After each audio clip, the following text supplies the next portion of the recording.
We've been doing a study on the character of God. We're in the middle of it. And each of these symbols represent a characteristic of God. And we went through them last week. We won't go through all of them again today, but we will before we end the series, so that you can hopefully take a look at this ladder mountain and remember Jehovah Jireh. God provides. You know, there's something that keep your mind or focus your mind when you see this in the future. But today we're going to be talking about Jehovah Shammah. God is there, the Lord is there. And so we're going to be talking about that today. But I brought something with me as kind of a thought process. You can't see it here other than maybe the fold. It's a map. And for just kind of give you an idea, some of the younger people, a map is a piece of paper that tells you where you are or where you're going. It's a paper GPS, so to speak. But I got this map. This is a big long map. It's upside down on this side anyway. Back when I was in college and I was learning to fly, we used these types of maps to plot out the course we were going, where we're going, what we're going to do, that type of thing. And I've got this map here. This actually is the Chicago map, area map here. And I bought this while I was in Indianapolis. Had no clue that there was a place called Princeton, Illinois. I had no idea, if I did have a clue, that I'd be there one day. But I opened this map and I go, there's Chicago, and there's a whole lot west of Chicago. I wonder if Princeton on it. Yeah, there we are.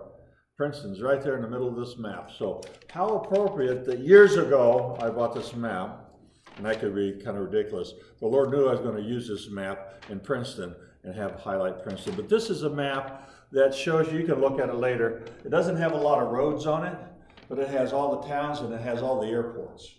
That's a particular thing. So it has a lot of lines and squiggles and tells you where the high points are, tells you where the water is, tells you where the electrical power lines are. You know, those are important to know, so where they're at, so you don't hit them. Just it messes you up when you hit those. And when I was training, I had an instructor who was instructing in a way that wasn't safe for students, and we did a maneuver over some power lines, and the next day he did it with another student, and they crashed because of the power lines. And so the FAA stopped his teaching. Things are dangerous out there, and if we don't know what's going on, if we don't know where they're at, we could get in trouble.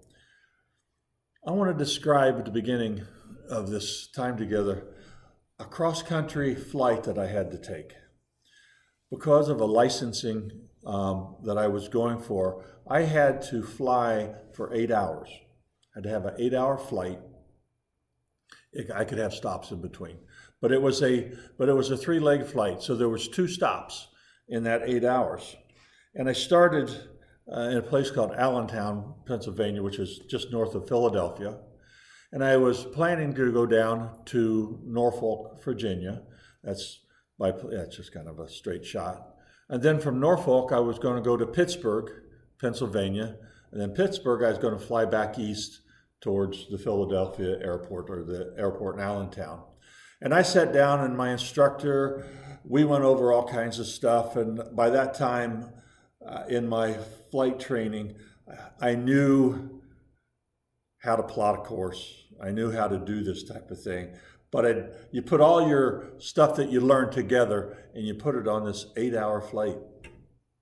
And so I really had to make sure that the weather was good, because I wasn't licensed to fly in clouds. This was just a visual. You could fly by staying on the ground and maps and stuff. And so the airplane I took, that I learned to fly in, was about the size of a Volkswagen Beetle with wings and a tail. And so it's a cozy little thing, you know. They're fun to fly, they're fun to maneuver around and do all kinds of stuff in. Um, so I took off when it was a Sunday morning. It was a Sunday. It's the only time I had off. And so I started going south from the Philadelphia area towards Norfolk, Virginia. Now, Norfolk is on the water. It's on the Chesapeake Bay. Okay, so I don't know if you know geography. I'm not going to teach a lesson, but if you know, the Chesapeake Bay is a great big long body of water that's just south of Philadelphia. And so I started flying, and I had my course kind of took me lengthwise down through the Chesapeake Bay. Um, and that can be a problem because I wasn't licensed to fly over large bodies of water. And one of the things that you're supposed to do when you're flying as a pilot is always look for a place to have an emergency landing. Well, yeah, there's a big body of water that's sort of smooth, but you know, it's quite a few miles across in places. And so there was one point in time as I was flying down there, I could not see either shore. And I got a little nervous because I wasn't qualified to fly and over land, and I wasn't quite sure, am I heading correct? And so I happened to know a little bit about the shoreline on Maryland side. So I just, well, no big deal. I fly to the left or east and found the coastline of Maryland. And I knew if I flew down the coastline of Maryland, it would come to an end because the Chesapeake Bay empties into the Atlantic Ocean there. And there's a bridge, tunnel, it's called a tunnel bridge, that people can go across from the southern point of Maryland into the northern part of Virginia without having to go all the way back up around the Chesapeake Bay and come back down. And Norfolk wasn't that far from that bridge. So I flew, found that bridge, found the airport, landed, was great. It was okay. It didn't really go like I was planned, but I felt pretty good about it because I had things that I was doing. I was excited about this because, man, I just love flying airplanes. I just loved it. I can't do it anymore, but I just loved it. I was alone up there. Just the view was spectacular. And you know how a roller coaster feels when it drops about 100 feet? You know, man, you get that feeling. You put the nose down and you can drop 500 feet just like that. It's really cool. I liked it because I was going to be alone. I was confident in my ability to do that. And I was filled with excitement because this was going to be a great day. I was looking forward to the adventure of just being there, flying, being in control, and going over different types of area that I had never flown before. Yeah, I can do this. And so that's what I did. I loved it. So I got across the Chesapeake Bay okay, made it to Norfolk, took a little break there, refueled the airplane, or had it refueled. And then I took off towards Pittsburgh. That's where the problems began. Because I tell you what, you know anything about that area, you go from Virginia, Norfolk, Virginia to Pittsburgh, you go across the Shenandoah National Park, you go across the Blue Ridge Mountains, you go across the Appalachian Mountains, and you know that thing about where you're a pilot and you always are on the lookout for some place to have an emergency landing? That went out the window because it was all like this. And you know, I did see a trail every once in a while on top of a ridge. It wasn't wide enough for a Volkswagen Beetle to land on, let alone a airplane I had. And so things starting to I was a little nervous. Okay, what if the airplane engine stopped? Which it never did, but what if it did? And so I'm continuing on course, I'm doing great. And I see mountains higher than me. So obviously I'm going to have to go up. No big deal. I climb in the aircraft, take a look. And the mountains that I saw were probably about 75 to 100 miles away from where I was at flying. Okay, so it'll take me a little while to get there. A little bit later, you know, this clear day that I had made sure that it was clear day, clouds started forming on the horizon. And what looked like maybe this would be 100 miles away. This is a big difference between a mountain and the clouds. But the closer I got, the lower those clouds came to the top of those mountains. And now I'm starting to get a little worried. There is no place to land. West Virginia, they might have a country road to take you back there, according to John Denver, but there were no roads that I saw, let alone any flat spots at all to land. And the farther I flew, the longer I took, the lower those clouds were. And I was in a place where I had a map, but when you're over mountains without a whole lot of towns around, I didn't know where I was at. So to turn around and go back, I'm not quite sure where I would be turning around to. And so I'm going, this is a little, I would just say there was some anxiety happening in that cockpit. So I just decided to continue to go on only after, Lord, I need your help. Lord, I need you. I need to have clear passage over that mountain, Lord. And finally, when I got there, there was enough. You have to have 500 feet below clouds and 500 feet, you have to be really careful about how low you are and stuff. I don't know how far above the ground it was. Nobody was looking, but I was making sure I got through there. The Lord held that cloud layer up. And then when I got over, guess what? The clouds were not there once I was on the other side of the mountains. I can tell you what, of the things I experienced at the beginning, being alone in the airplane, confident, filled with excitement, looking forward to the adventure, saying, I can do this, the only thing I felt after that was alone. There was no confidence. There was anxiety. The I can do this was, I hope I can do this. The wanting adventure, that was gone too. Because I had a problem. What started out with me knowing this is going to be a great day, I've made the plans, nothing's going to go wrong, till something looked like it was going to go wrong. And I was in a position not to be able to do anything to help myself. Because you know what happens when clouds and mountains come together? Pilots really don't do well. Airplanes kind of end up on the side of a mountain. So those were the realities of what was going on. Lord, help me get over those mountains. Jehovah Shammah, the Lord who is there, was there in that airplane. He was there at the mountain pass. He had not left me. He was there the whole time, even though I was feeling pretty good about myself. The God who will be there was there with me. God was there. And you can bear witness that God was there. You can sit there and go, I know God was there with Pastor Doug. And you can know that because I'm here with you and not a memory on the side of a mountain. God is there. Jehovah Shammah.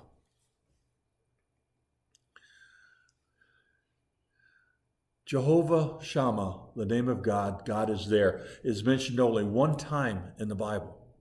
It's mentioned only one time in the Bible, but this characteristic of God is seen throughout the Bible. The word may not be there again, but the fact that he is there is shown through all the Bible. The Israelites were in exile in Babylon. Jehovah Shammah is mentioned in Ezekiel. And in Ezekiel was taken captive. This is when the Babylonians came in and they took the captives. They took the cream of the crop of the Israelites. They took all the royalty, all the learned men, all the knowledgeable men, all the, might say the college professors, all the government rulers, anybody who was important were taken captive. Ezekiel was in this group, as was Daniel and Shadrach, Meshach, and Abednego. These were all in the same group, okay?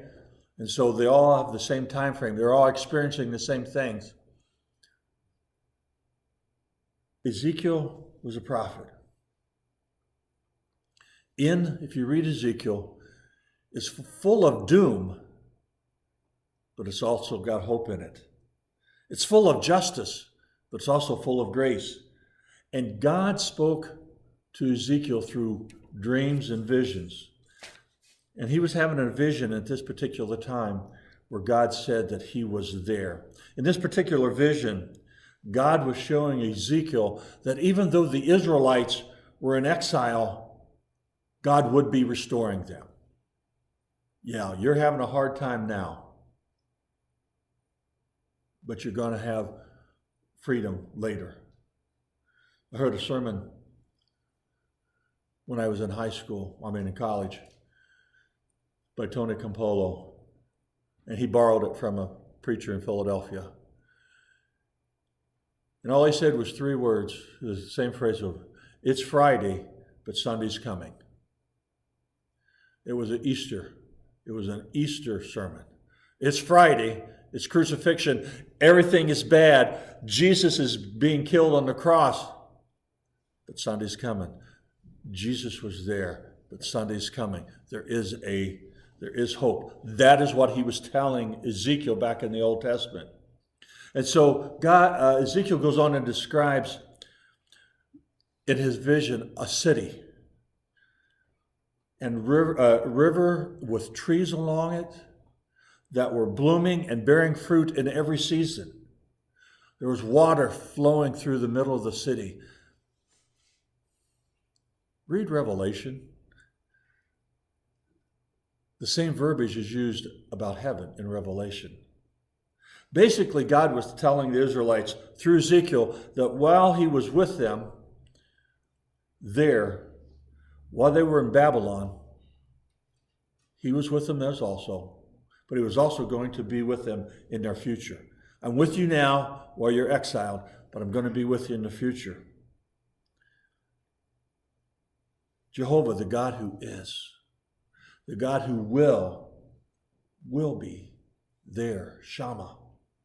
Again, even though this name is mentioned only once, the evidence we see, like I said, is throughout the Bible. In the Old Testament, David says, where can I flee that you aren't there? Where can I go that you aren't there? You are there. God was with Hannah in her sorrow when she was childless.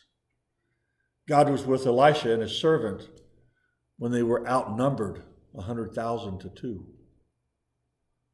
God was with Hosea, whose wife kept leaving him to prostitute herself.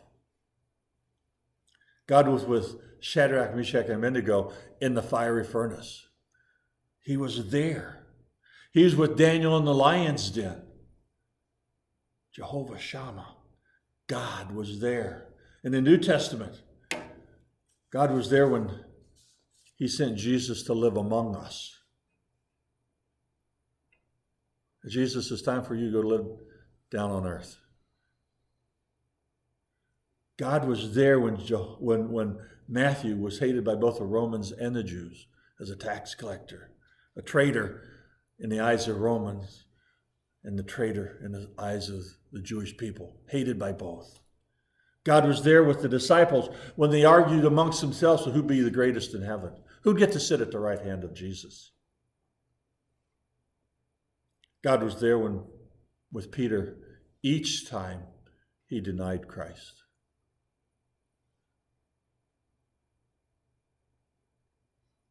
God was there with Jesus when Jesus was weeping in the Garden of Gethsemane before he was arrested. God was there with the women when they found the empty tomb. God was there with Paul when he experienced that blinding light from heaven. He was there with Paul and Silas when they were jailed, chained up, and couldn't move and go anyplace. He was with every disciple when they were martyred or exiled. Jehovah Shammah, I am the God who is there. He is there. Have you ever felt like God has left you? Ever feel like God was not there? God, where are you? What do you see this? Don't you see what's happening here? Can't you see what's going on? Where are you? You said you'd be here. He's there. A couple of weeks ago, we looked at Psalm 23. Verse 4 says this, even though I walk through the darkest valley, I will fear no evil, for you are with me. You are there in my darkest time and hours. You're there. And a lot of us have a lot of dark hours in our lives. It's not just one. Sometimes there's a lot of different valleys, evil times. God is there.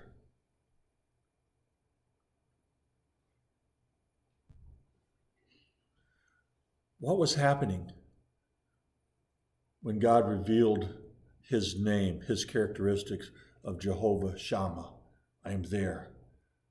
He was revealing it to Ezekiel, to the Israelite people, while they were slaves, while they were in captivity.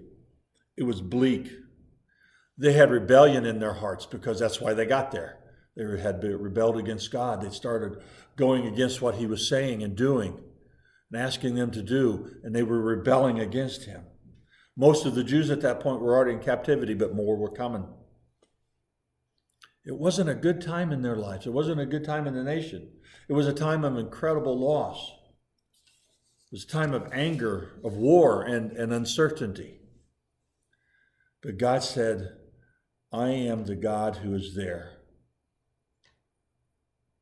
He was letting them know that he had not forsaken them. He knew where they were at. He had not left them. God knew, even though I didn't know over West Virginia where I was at, God knew exactly where I was at. And he knew what clouds needed to not come down so I could get through.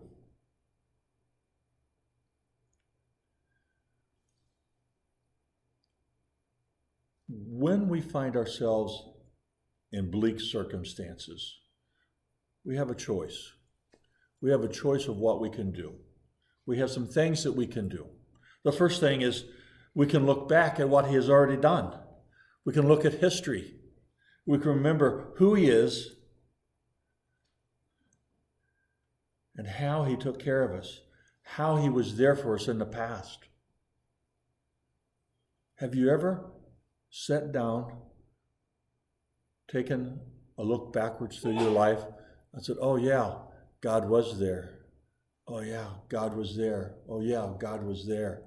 Oh, I didn't realize it, but God was there as well. And we can take a look back through the Bible and see where God was there for the Israelite people. And we are now his people. Through Jesus Christ, we have had that as non-Jewish people been taken into the family through the sacrifice of Jesus. So we have that history as well, that he was there for us.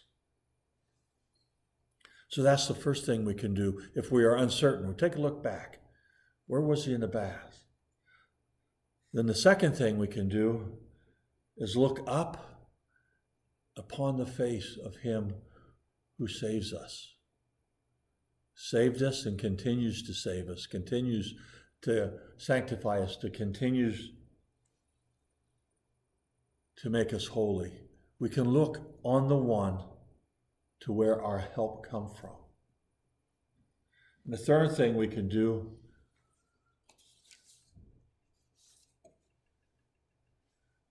is we can listen to the one who calls us by name.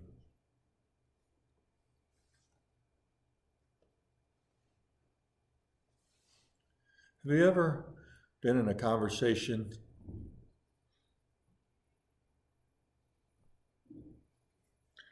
where you've forgotten somebody's name? Unfortunately, I am a lot. In fact, to the point where I've lived here in Princeton for 15 years and before Rhonda came.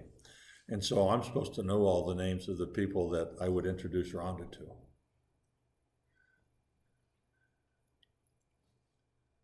Sometimes I forget names. Have you ever been the person who has had their name forgotten? Have you ever been called, hey, you? Hey, you. What's your name? That makes you feel really warm and fuzzy, doesn't it? But our God knows you by your name. He knows me by my name. He knows us by our names. He doesn't forget our names. He doesn't call us, hey, you, what's your name? Talking to me, he'll say, hey, Doug.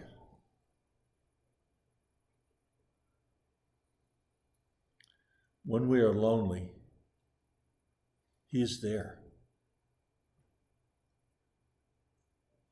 When we're grieving, he is there. When we're tempted to sin, he is there. When we're angry, he's there. When the clouds seem to be settling in and the mountains seem to be rising up and crashing your airplane or crashing and burning, and whatever your circumstances are in life seems a very strong possibility, he's there. He's there. He's also there when we are rejoicing and praising his name. He's there. He is there, always pouring out guidance, grace, mercy, and love. Jehovah Shammah has not left you, and he never will leave you. Never, ever will he leave you.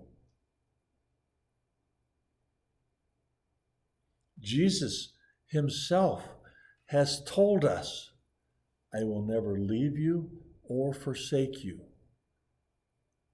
He didn't use the words, I'll be there. But that's what he means. I'll be there with you all the time. The book of Ezekiel reminds us to seek out the Lord in those dark times. Not to forget him during the good times, but during the dark times when we seem to start kicking ourselves and wondering where he's at, seek him. When we feel lost, when we start to examine our lives, what's going on? Remember, Jehovah Shammah, he is there. And as we pray, and as I pray here in closing, and if you're feeling God is not there, if you're feeling God has left you, you're feeling that he's not somewhere around, call him by his name. You can pray to yourself. You can talk to him by yourself. Jehovah Shammah, you said you'd never leave me. I don't feel you're here. I don't feel your presence.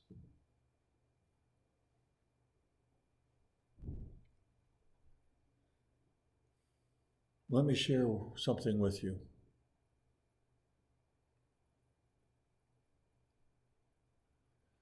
Jesus being with you does not depend on your feeling that he is with you.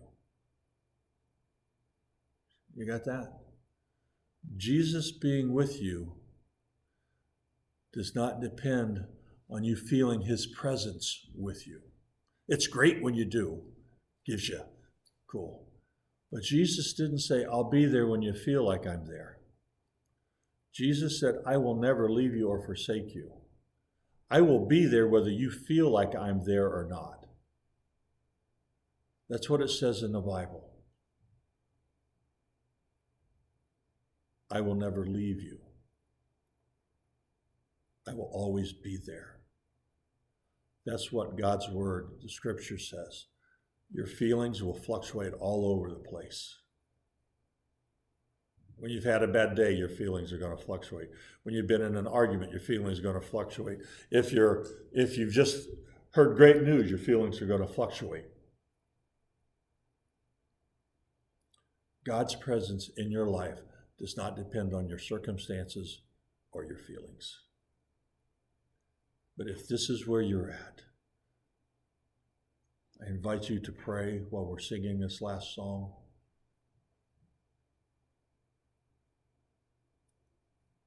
Committing yourself again to Christ, saying, I want you with you. I know you're with me, even though maybe I don't feel it. I know you're there because you said you were. Have that connection with Jesus.